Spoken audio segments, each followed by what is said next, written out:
ఈ వరదలు వచ్చిన ప్రాంతంలో కొత్తగా ఏర్పడిన ప్రభుత్వం మరి ఫేస్ చేస్తూ ఉన్నారు.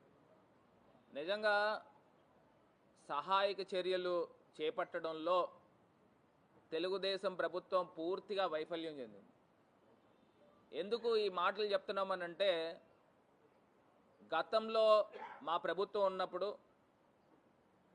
సహాయక చర్యలు కానీ, రేషన్ అందించడంలో అయితే కానీ, లేకపోతే కాంపన్సేషన్ ఇవ్వడంలో అయితే కానీ, వాళ్ళకి సుమారుగా 4 రోజులు 2 నెలల పాటు వాళ్ళు డైలీ కూలీకి వెళ్ళే వాళ్ళంతా కూడా ఉపాధి కోల్పోయి, ఏదైతే రహదారులతో ఈ వరద రావడం వలన ప్రత్యేకించి ఏజెన్సీ ప్రాంతాలు, మనకి ఈ ప్రాంతాలు చూసినట్టయితే కోనవరం కానీ, దేవీపట్నం ప్రాంతం కానీ, ఇవన్నీ కూడా చూస్తే పోలవరం ప్రాజెక్టు స్టార్ట్ అయిన తర్వాత మొత్తం బ్యాక్ వాటర్స్ అంతా కూడా ఈ ప్రాంతాలకు రావడం వలన పూర్తి స్థాయిగా ఇవన్నీ కూడా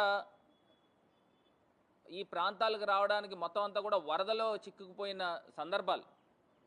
నాకు ఒక్కటి అర్థం కాని అంశం ఏంటంటే, వీళ్ళు తెలుగుదేశం పార్టీ ఎమ్మెల్యేలు కానీ, మంత్రులు కానీ కేవలం ఫోటోలకు వచ్చి వెళ్ళిపోయిన సందర్భాలు.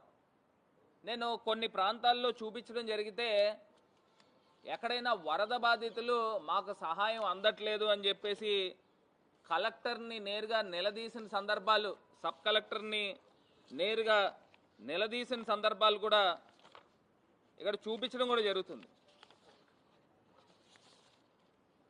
ఎందుచేతనంటే,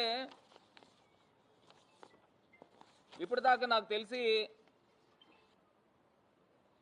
గత ప్రభుత్వాల్లో ఈ రకమైన సందర్భాలు ఇప్పుడు దాకా జరగల.